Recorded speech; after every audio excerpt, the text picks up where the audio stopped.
प्यारे बच्चों, सुप्रभात। आज हम दो बैलों की कथा का दूसरा अंक पढ़ेंगे। पहले अंक में आपने पढ़ा कि बैल जो थे वो गया के यहाँ से भाग आए थे। अब दूसरे दिन झूरी का साला फिर आया और बैलों को ले चला। अब कि उसने दोनों को गाड़ी में जोता।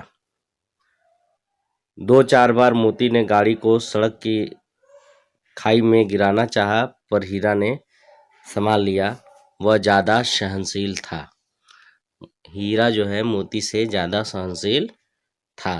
तो यह प्रश्न भी बन सकता है कि हीरा और मोती में ज़्यादा सहनशील कौन था? तो हीरा ज़्यादा सहनशील था। संध्या समय घर पहुंचकर उसने दोनों को मोटी रस्सियों से बांधा और कल की शरारत का मजा चखाया। फिर वही सूखा भूसा डाल दिया। अपने दोनों बैलों को खली चूनी सब कुछ दी। दोनों बैलों का ऐसा अपमान कभी न हुआ था। झूरी उन्हें फूल की छड़ी से भी न छूता था। उसकी टिटकार पर दोनों उड़ने लगते थे। यहाँ मार पड़ी, आहत सम्मान की व्यथा तो थी ही, उस पर मिला सूखा भूसा। नाद की तरफ आंखें तक न उठाई। दूसरे दिन गया ने बैलों को हल में जोता, पर इन दोनों ने जैसे पाँव न उठाने की कसम खा ली थी। वह मारते मारते थक गया, पर दोनों ने पाँव न उठाया। एक बार जब उस निर्दयी ने हीरा की नाक पर खूब डंडे जमाए तो मोती का गुस्सा काबू के बाहर हो गया। हल लेकर भागा। हल, रस्सी, जुआ, जोत सब टूट टाट कर बराबर हो गया। गले में बड़ी बड़ी रस्सियां न होती तो दोनों पकड़ाई में न आते। हीरा ने मूक भाषा में कहा, भागना व्यर्थ है। मोती ने उत्तर दिया, तुम्हारी तो इसने जान ही ले ली थी, अब की बड़ी मार पड़ेगी। पड़ने दो, बैल का जन्म लिया है तो मार से कहाँ तक बचेंगे। गया 2 आदमियों के साथ दौड़ा आ रहा है। दोनों के हाथों में लाठियां हैं। मोती बोला, कहो तो दिखा दूं कुछ मजा, मैं भी लाठी लेकर आ रहा है। हीरा ने समझाया, नहीं भाई, खड़े हो जाओ। मुझे मारेगा तो मैं भी 1-2 को गिरा दूंगा।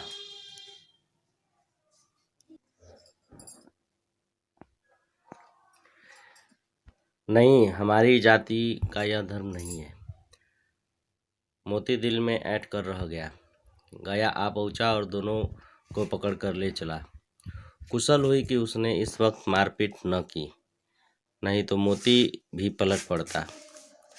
उसके तेवर देखकर गया और उसके सहायक समझ गए कि इस वक्त टाल जाना ही मसलहत है। आज दोनों के सामने फिर वही सूखा भूसा लाया गया। दोनों चुपचाप खड़े रहे। घर के लोग भोजन करने लगे। उस वक्त छोटी सी लड़की 2 रोटियां लिए निकली और दोनों के मुंह में देकर चली गई। उस एक रोटी से उनकी भूख तो क्या शांत होती, पर दोनों के हृदय को मानो भोजन मिल गया। यहाँ भी किसी सज्जन का वास है। लड़की भैरव की थी। उसकी माँ मर चुकी थी। सौतेली माँ उसे मारती रहती थी, इसलिए इन बैलों से उसे एक प्रकार की आत्मीयता हो गई थी।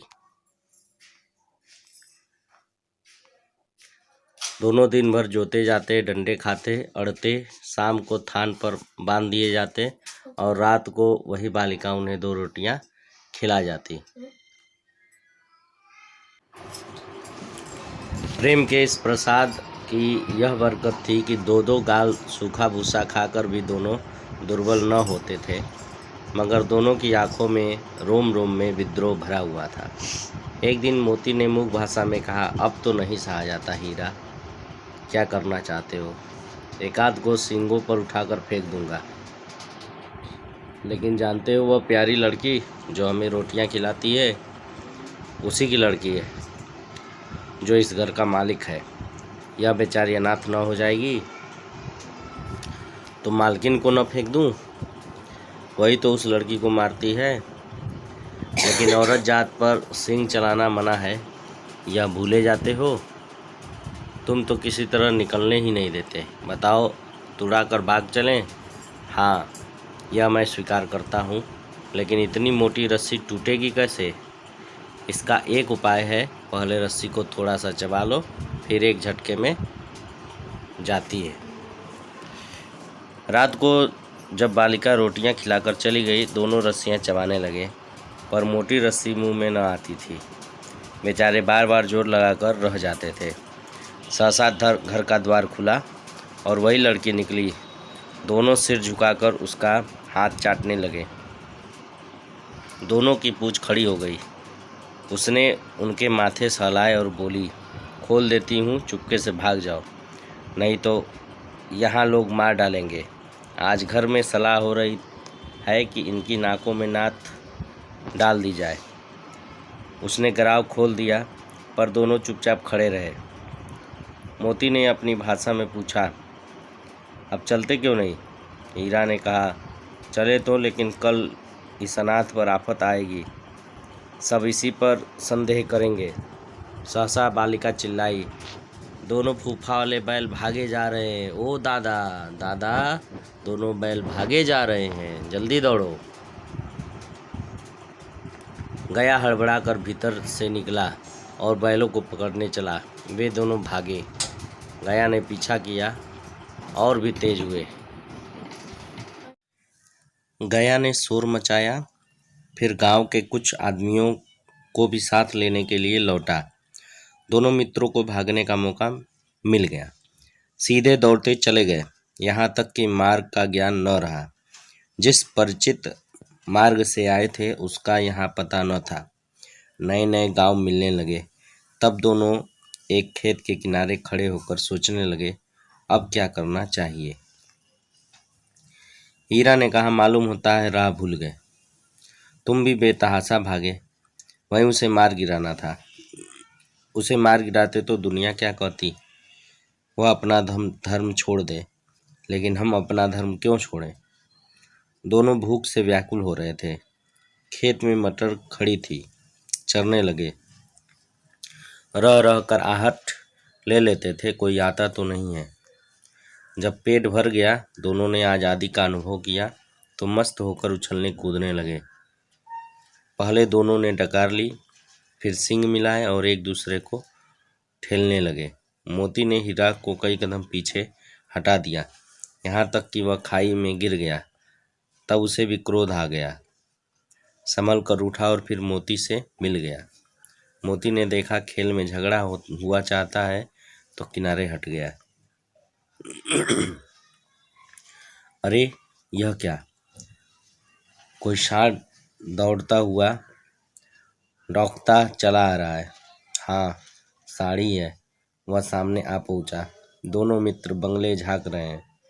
सांड पूरा हाथी है, उससे भिड़ना जान से हाथ धोना है, लेकिन न भिड़ने पर भी जान बचती नहीं नजर आती। इन्हीं की तरफ आ रहा है। कितना भयंकर सूरत, कितनी भयंकर सूरत है। मोती ने मूक भाषा में कहा, बुरे फंसे, जान बचेगी? कोई उपाय सोचो।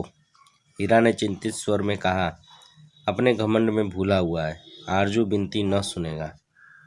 भाग क्यों न चले? भागना कायरता है तो फिर यहीं मरो।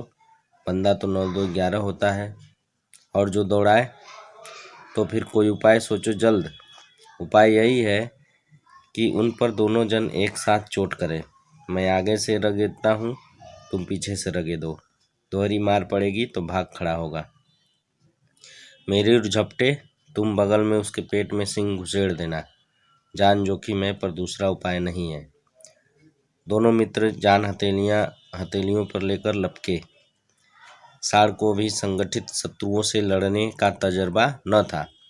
वह तो एक शत्रु से मल्ल युद्ध करने का आदी था। जो ही हीरा पर झपटा, मोती ने पीछे से दौड़ाया। सांड उसकी तरफ मुड़ा तो हीरा ने रंगेदा। सांड चाहता था कि एक एक करके दोनों को गिरा ले, पर ये दोनों भी उस्ताद थे, उसे वह अवसर न देते थे। एक बार सांड झल्ला कर हीरा का अंत कर देने के लिए चला कि मोती ने बगल से आकर पेट में सिंग भोंक दिया। सांड क्रोध में आकर पीछे फिरा तो हीरा ने दूसरे पहलू में सिंह चुभो दिया। आखिर बेचारा जख्मी होकर भागा और दोनों मित्रों ने दूर तक उसका पीछा किया, यहाँ तक कि सांड बेदम होकर गिर पड़ा। तब दोनों ने उसे छोड़ दिया। दोनों मित्र विजय के नशे में झूमते चले जा रहे थे। मोती ने अपनी सांकेतिक भाषा में कहा, मेरा जी तो चाहता था कि बच्चा को मार ही डालो। हीरा ने तिरस्कार किया, गिरे हुए बैरी पर सींग न चलाना चाहिए, यह सब ढोंग है। बैरी को ऐसा मारना चाहिए कि फिर न उठे। अब घर कैसे पहुंचोगे वह सोचो, पहले कुछ खा लें तो सोचें। सामने मटर का खेत था ही, मोती उसमें घुस गया। हीरा मना करता रहा पर उसने एक न सुनी। अभी 2 ही 4 ग्रास खाए थे कि 2 आदमी लाठियां लिए दौड़ पड़े और दोनों मित्रों को घेर लिया। हीरा तो मेड़ पर था, निकल गया। मोती सींचे हुए खेत में था, उसके खूर कीचड़ में धंसने लगे, न भाग सका, पकड़ लिया गया। हीरा ने देखा संगी संकट में है तो लौट पड़ा, फंसेंगे तो दोनों फंसेंगे। रखवालों ने उसे भी पकड़ लिया। प्रातःकाल दोनों मित्र काजी हाउस में बंद कर दिए गए। काजी हाउस वह स्थान होता है जहाँ लावारिस पशुओं को रखा जाता है और बाद में उन्हें बेच दिया जाता है, और उनसे जो पैसे प्राप्त होते हैं उन पैसों को उन्हें दिया जाता है जो उनके खेतों को नुकसान पहुंचाते हैं। आगे हम लोग चौथे अंक पर चर्चा करेंगे। तब तक के लिए धन्यवाद।